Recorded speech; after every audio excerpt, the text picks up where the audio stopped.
असं आहे की वाल्मिक कराड हा बीड प्रकरणातला जो महत्त्वाचा संशयित गुन्हेगार आहे, जी काही घटना घडली त्याचा कर्ता करविदा हा वाल्मिक कराड आहे असं संपूर्ण महाराष्ट्र आक्रोश करून सांगतोय।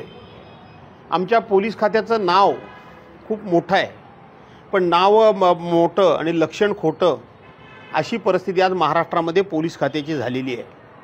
वाल्मिक कराडना शोधण्याकरता म्हणून पोलिसांनी वेगवेगळी पथकं तयार केली, राज्यकर्त्यांनी मोठी आव्हानं केली आणि पुण्यामध्ये तो स्वतः वाल्मिक कराड शरण येतो, सरेंडर होतो, पण पोलिसांच्या हाताला लागत नाही।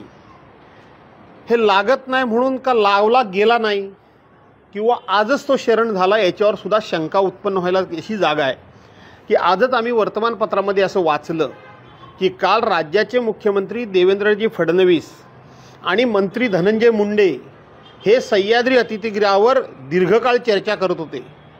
आता काल त्यांनी चर्चा करावी आणि आज वाल्मिक कराड त्या ठिकाणी शरण यावा, सरेंडर व्हावा, हा योगायोग म्हणावा का पोलिसांच्या हाताला न लागता तो स्वतःच पोलीस स्टेशनला जावा, हे सगळं घडवलेलं नाट्य आहे का अशी महाराष्ट्राच्या मनामध्ये शंका यायला जागा आहे। पण एकूणच म्हणजे पोलिसांचं अपयश म्हणावं, कारण ज्या पद्धतीने गेले 21-22 दिवस झाले त्याला शोधायचा प्रयत्न झाला पण तो हाताला न लागणं आणि अजूनही 3 आरोपी मोकाट आहे। असं आहे की हा वाल्मिक कराड हाताला न लागणं, वाल्मिक कराडपेक्षा वाल्मिक कराडच्या पाठीमागचा राजकीय बोलवता धनी कोण कोण असा प्रश्न हा या ठिकाणी उपस्थित न होता त्याचं नाव अनेकांनी घेतलं।